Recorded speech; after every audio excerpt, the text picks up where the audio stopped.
Hello friends, कैसे हैं आप सब? क्या हाल चल है आप लोगों के? आई होप सो सब बहुत बढ़िया होंगे। चलिए जी। तो आप लोगों का पहला पेपर अकाउंट्स का। अब अकाउंट्स की तैयारी आपको किस तरीके से करनी है, बहुत ध्यान से सुनते जाना मेरी बात। अगर आप मुझसे पूछो सर एक्सक्लूसिवली मैं अकाउंट्स पे कब लग जाऊं, देखो मैं कभी भी रिकमेंड नहीं करता कि आप एक एक हफ्ता पहले अकाउंट शुरू कर दो। पहला पेपर है तो उसको बहुत ज्यादा कहते हैं ना बायसनेस उसके साथ दिखाओ और एक एक हफ्ता पहले आप उसको शुरू कर दो, कोई फायदा नहीं है। सिर्फ 2 दिन पकड़ के चलने हैं, क्योंकि ये सोचो ना आगे आने वाले जो पेपर है, लॉ का पेपर है, मैथ्स का है, इको का है, वो भी तो आपको 1.5 दिन में तैयार करना है। तो अकाउंट्स के साथ इतनी बायसनेस क्यों? बट फिर भी हमें अकाउंट्स में ज्यादा से ज्यादा स्कोर करना है, तो 2 पूरे दिन मैं आपको दे रहा हूं अकाउंट्स के लिए। अब ये जो बातें मैं आपको बता रहा हूं बहुत इंपॉर्टेंट है, ध्यान से सुनते चले जाना, वीडियो को पूरा देखना है, बीच में मत छोड़ना, बिल्कुल भी मत छोड़ना। 10 पेपर लेकर बैठ जाओ साथ में, ठीक। और शेड्यूल नोट करना, और इसी शेड्यूल से इसी सीक्वेंस से आप अगर आप काम करोगे तो आपका प्रॉपर्ली रिवाइज हो जाएगा। नहीं तो बहुत सारे बच्चे बाद में क्या कहते हैं, सर ये मैं नहीं कर पाया, मुझे टाइम नहीं मिला, वगैरह वगैरह। ठीक है, तो आपको ध्यान से सुनते चले जाना है, जो मैं बातें बता रहा हूं बस इधर फोकस करना सारी बातों पे। देखो डे नंबर 1 29 दिसंबर फ्राइडे। तो आपको सुबह 6 बजे उठना है। देखो 29 दिसंबर फ्राइडे, 29 तारीख से आप लोग अपने अकाउंट्स की प्रिपरेशन शुरू करोगे। 6 बजे उठना आप लोग, 6 बजे उठोगे, 6:15 बजे उठोगे, ठंड का टाइम है, 10-15 मिनट आपको ऊपर नीचे भी होगा। अपना फ्रेश होना, ब्रश वगैरह करना, एक मस्त सी ब्लैक कॉफी बनाना, जो भी आप ड्रिंक पसंद करते हो वो ड्रिंक लेकर 6:30 बजे पढ़ने बैठ जाना। पहला स्लॉट, अच्छा नहाने धोने का भी चक्कर में डालना, 6:30 बजे से लेकर 10:30 बजे तक का आपको एक पहला स्लॉट निकालना है 4 घंटे का। इस बीच में 4 घंटे के बीच में आप 15 मिनट अपना ब्रेकफास्ट का टाइम जरूर निकाल लेना, हेल्दी ब्रेकफास्ट, ठीक है। कॉर्नफ्लेक्स हो गया, फ्रूट सैलेड हो गया, शेक हो गया, कुछ भी जो भी आपको पीना है, 15 मिनट्स का ब्रेकफास्ट का टाइम निकालना पहला स्लॉट है। और इसमें आपको कौन कौन से टॉपिक करने हैं?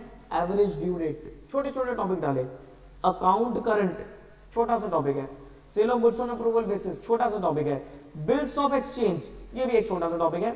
बिल्स ऑफ एक्सचेंज देखो ये तीनों चैप्टर में तो कोई छोटे छोटे से टॉपिक है। बिल्स ऑफ एक्सचेंज में मैं बोलूंगा आपको एकोमोडेशन बिल पे ज्यादा फोकस करना, क्योंकि इस बार आई थिंक एकोमोडेशन बिल का क्वेश्चन आ सकता है, ठीक है। हालांकि मैंने इसका एबीसी एनालिसिस की वीडियो बनाई थी, स्ट्रेटेजी बनाई थी पूरी कि किसमें क्या क्या चीजें इंपॉर्टेंट है, तो वो वीडियो भी आपको देखनी है, वो वीडियो का लिंक मैं डिस्क्रिप्शन में छोड़ रहा हूँ, वो वीडियो भी आप लोग देख लेना, ठीक है। तो 10:30 बजे तक आपके ये चैप्टर बड़े आराम से हो जाएंगे, बहुत आराम से हो जाएंगे। अच्छा सर हमें करना क्या है, हमें कहां से पढ़ना है? आपके पास कुछ चीजें हैं, मैं आपको लिखवा देता हूं क्या क्या चीजें आपके पास होंगी। आपके पास होना चाहिए revision notes. Sir revision notes हमें कहां से मिलेंगे? अगर आपने खुद बना रखे हैं, जहां से भी आपने पढ़ाई करी है, क्लास ली है, उन्होंने लिखवा रखे हैं, नहीं तो वो भी अगर आपके पास नहीं है तो टेलीग्राम पे जाना, टेलीग्राम का लिंक भी वीडियो की डिस्क्रिप्शन में मिलेगा, उसमें मैंने रिवीजन नोट्स की पीडीएफ डाउनलोड कर रखी है, वो डाउनलोड करके पढ़ना शुरू कर देना, ठीक है। अगर आप चाहो तो आप, ऑप्शनल है ये, मैंडेटरी नहीं है। सेकंड पॉइंट इज ऑप्शनल, पहला पॉइंट तो इंपॉर्टेंट है, रिवीजन नोट चाहिए। Second point is optional, revision videos. मैंने हर टॉपिक की वीडियोस बना रखी है, तो हर टॉपिक की वीडियोस आपको नीचे प्लेलिस्ट मिलेगी, तो हर कॉन्सेप्ट के ऊपर, हर टॉपिक के ऊपर वीडियो मिलेगी। अगर आप वो वीडियो देखना चाहोगे, और वीडियो में मैंने इन्हीं नोट्स को यूज किया हुआ है और आपका लेटेस्ट आरटीपी कवर किया हुआ है, ठीक है। तो वो वीडियोस भी आप देख सकते हो, ऑप्शनल है। अगर आपको लगता है कि भाई किसी टॉपिक की वीडियो देखनी है तो वो टॉपिक देख लो, आपको लगता है सारे वीडियो से कवर करना है, सारा वीडियो से कवर कर लो। सारा मैं कभी भी रिकमेंड नहीं करूंगा, लेकिन हाँ क्योंकि टाइम ज्यादा लगता है उसमें। लेकिन हाँ अगर आपको लगता है कि भाई मेरे को ये टॉपिक्स की वीडियोस देखने हैं, तो वो टॉपिक का वीडियो से मेरे साथ साथ रिवाइज करते चले जाना, ठीक है। तो वो रिवीजन वीडियोस होगी, रिवीजन नोट्स हो गए। इसके साथ साथ आपको अपने साथ रखना आईसीएआई का स्टडी मैट, ठीक है। स्टडी मैट के सारे क्वेश्चन, एक भी क्वेश्चन मत छोड़ना। स्टडी मैट के सारे क्वेश्चन आपको देखकर जाने हैं, सॉल्व करने का टाइम नहीं है, देखकर जाने हैं। और आरटीपी और पीवाईक्यू दो तीन एटलीस्ट 2-3 अटेम्प्ट का आरटीपी और पीवाईक्यू भी आप देखकर जाना, पिछले 2-3 अटेम्प्ट का आरटीपी पीवाईक्यू भी आप देखकर जाना। पीवाईक्यू मतलब पास्ट ईयर क्वेश्चन। तो ये चीज आपके पास होनी चाहिए। रिवीजन नोट्स मोस्ट इंपॉर्टेंट है, कॉन्सेप्ट पे बहुत अच्छे से ध्यान रखना। दूसरा रिवीजन वीडियो जो आप देखना चाहो वो, और तीसरा आईसीआई स्टडी मैट, ये तीनों तो आपके पास होने ही चाहिए। उसके बाद आरटीपी पीवाईक्यू अगर आपके पास टाइम बचता है तो वो टाइम के अंदर आप आरटीबी पीवाईक्यू भी कर सकते हो, लेकिन ध्यान रहे जिस स्लॉट में जिस टाइम पीरियड में मैंने जो टॉपिक लिखे हैं उसको उसी टाइम पे खत्म करना है। नहीं तो क्या दिक्कत होती है, आप क्या होते हो कि मान लो इतने टाइम पीरियड में आपके टॉपिक खत्म नहीं हुए, आप उसमें लगा दोगे कई कई घंटे। ये तो छोटे छोटे चैप्टर है, बड़ा चैप्टर कोई आता है तो आप उसमें कई कई घंटे लगा दोगे। कुछ बच्चे तो मैं देखता हूँ आधा आधा दिन वेस्ट कर देते हैं और कवर कितने होते हैं 2 या 3 टॉपिक, फिर अपने आप ही आपकी टेंशन बढ़ने लग जाएगी, स्ट्रेस होने लग जाएगा कि मेरे पास टाइम कम बचा है, काम बहुत सारा है। ठीक है, आपको मैनेज करना है कि जो टाइम मैंने आपको दिया ना उसी टाइम के अंदर वो टॉपिक करना है, जितना हो जाए ठीक है आगे बढ़ो, क्योंकि सिलेबस पूरा रिवाइज करना है। हमें किसी चैप्टर के पीछे नहीं पढ़ना, किसी टॉपिक के पीछे नहीं पढ़ना, जितना टाइम पीरियड में जितना रिवाइज हो रहा है उसको छोड़कर आगे बढ़ जाना। क्योंकि देखो जो पढ़ाई कर रही थी वो पढ़ाई कर चुके, नाउ इट्स फास्ट रिवीजन, बिल्कुल एक सुपर फास्ट रिवीजन अब आप कर रहे हो। ठीक, फिर 10:30 से 12 बजे आप लोग रेस्ट करोगे, 1.5 घंटे का रेस्ट, क्योंकि कॉन्टिन्यूस पढ़ोगे तब भी कोई फायदा नहीं है, 4-4 घंटे पढ़े, बीच में रेस्ट बहुत जरूरी है। ठीक है, तो रेस्ट दिया आपने 1.5 घंटे का, 1.5 घंटे का रेस्ट दिया आपने। फिर 12 बजे से लेकर 4 बजे तक का एक और स्लॉट रखा हमने, स्लॉट नंबर 2। इस बीच में आप 30 मिनट्स का लंच ब्रेक जरूर लेना, 30 मिनट का लंच ब्रेक लेना। इसमें मैंने क्या डाले, rectification of error. Rectification of error में मुझसे पूछोगे तो सब पीएल एडजस्टमेंट अकाउंट वाला जो क्वेश्चन है वो मुझे इस बार ज्यादा इंपॉर्टेंट लग रहा है, तो उसको देख के जाना। फिर फाइनल अकाउंट्स, फाइनल अकाउंट्स में आपका पूरा ही है। ठीक है, इस बार मुझे लगता है फाइनल अकाउंट्स ज्यादा नंबर का आ सकता है, तो आपको फुल इसे कंप्लीट करना पड़ेगा फाइनल अकाउंट्स को, क्योंकि पिछली बार फाइनल अकाउंट्स आया ही नहीं था, इस बार आएगा और अच्छे खासे नंबर का आएगा। और एनपीओ इस बार मुझे लगता है रिसीट एंड पेमेंट अकाउंट आने के चांसेस ज्यादा हैं। ठीक है, तो एनपीओ पे फोकस रखना, रिसीट एंड पेमेंट अकाउंट पे ज्यादा करना। टॉपिक पूरा है, कोई भी चैप्टर को आधा अधूरा मत छोड़ना, करना पूरा, लेकिन टाइम फ्रेम में कर लेना। अगर मान लो जैसे मान लो एनपीओ आप कर रहे हो, टाइम कम बचा है, तो रिसीट एंड पेमेंट अकाउंट पहले देख लो, रिसीट एंड पेमेंट अकाउंट के 2-3 क्वेश्चन देख लो, आगे बढ़ जाओ, क्योंकि मैंने एंड में आकर ना बफर टाइम भी निकाला हुआ है। ठीक है, तो बहुत स्मार्ट तरीके से बनाने की स्ट्रेटेजी, ध्यान रखना। फिर उसके बाद 4 से लेकर 5:30 अगेन आप रेस्ट दोगे 1-1.5 घंटे का। ठीक है, फिर 5:30 आप फिर बैठोगे पढ़ने, 9:30 बजे तक स्लॉट नंबर 3 जो है आपका, इसमें मैंने आपके टॉपिक रखे शेयर्स और डिवेंचर्स। ठीक है, शेयर्स थोड़ा टाइम लगता है शेयर्स के टॉपिक को करने में, इसके क्वेश्चंस करके भी देख लेना। बैलेंस शीट जरूर बनाकर देखना, बैलेंस शीट का मुझे लग रहा है इस बार क्वेश्चन आ सकता है, तो बैलेंस शीट पे फोकस करना। और देन डिवेंचर्स, इस बार मुझे लगता है डिवेंचर का भी क्वेश्चन 5 नंबर में आ सकता है, इसको करके जाना। अगेन 5:30 से 9:30 मैंने शाम का टाइम दिया है, 30 मिनट्स का डिनर ब्रेक इसमें भी आपको निकालना पड़ेगा। ठीक है जी, फिर 9:30 से 10 बजे तक आधे घंटे का रेस्ट देना, और रात को 10 से 11:30 बजे तक स्लॉट नंबर 4, 1.5 घंटा थ्योरी पढ़नी है आपको। 1.5 घंटा क्या करना है आपको, थ्योरी पढ़नी है, थ्योरी। ठीक है, थ्योरी के लिए क्या करोगे, थ्योरी के लिए जो मैंने आपको पीडीएफ शेयर कर रखा है टेलीग्राम पे, वो पीडीएफ से आप कवर करोगे, उसके अलावा कुछ नहीं करना, वो पीडीएफ डाउनलोड कर लेना, आई होप आपके पास होगी भी। ठीक है, उससे कवर कर लेना थ्योरी।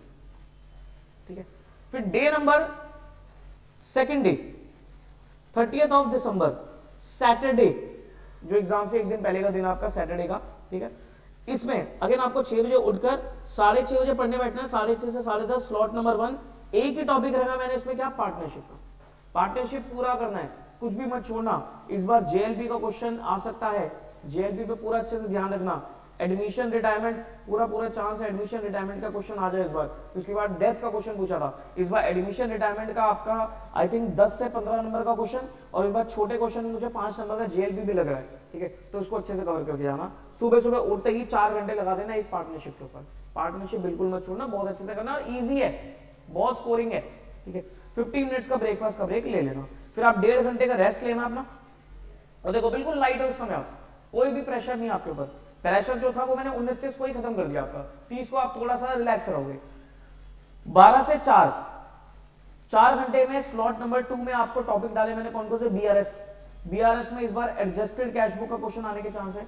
डेप्रिसिएशन इस बार मुझे लगता है थोड़ा छोटा 4 नंबर तक का क्वेश्चन आएगा। बेसिक अकाउंटिंग प्रोसीजर, जिसमें आपका journal, ledger, cash book, trial balance, subsidiary books, ये सब कवर होता है, तो इसको करके जाना। ठीक है, स्लॉट नंबर 2 ये हो गया आपका। देन 4 से 5:30 रेस्ट आपका, फिर 5:30 से 9:30, 4 घंटे में 2 ही टॉपिक डाले मैंने आपके, जो बचे हुए टॉपिक है कंसाइनमेंट और इन्वेंट्री। इसको मैंने सबसे एंड में इसलिए डाला है क्योंकि ये एंड में रिवाइज करोगे ना तो आपको एग्जाम तक थोड़ा याद रहेगा। ठीक है, तो कंसाइनमेंट और इन्वेंट्री। ठीक है, इन्वेंट्री में कोई भी क्वेश्चन आ सकता है, तो छोटे ही हैं, ज्यादा बड़े नहीं है, तो आप पूरे इसको कर लेना, फुल ही कर लेना। ठीक है, कंसाइनमेंट इन्वेंट्री, 30 मिनट्स का ब्रेक ले लेना, डिनर ब्रेक। ठीक है, 5:30 से 9:30 रात को। फिर आधे घंटे का रेस्ट लेकर 10 से 11:30 डेढ़ घंटे स्लॉट नंबर 4 में आपको ट्रू फॉल्स पढ़ना है, सिर्फ और सिर्फ ट्रू फॉल्स पे ध्यान देना। पीडीएफ से आपके कवर हो जाएंगे, जो मैंने पीडीएफ दिया आपको उससे ट्रू फॉल्स को क्विकली गो थ्रू कर लेना एक बार। डे नंबर 3 जो आपका एग्जाम डे है, ये भी काफी इंपॉर्टेंट होता है, 31 तारीख। इसमें आपको 6 बजे उठते पढ़ने बैठ जाना है, ठीक है, फटाफट फ्रेश हुए अपना पढ़ने बैठ गए।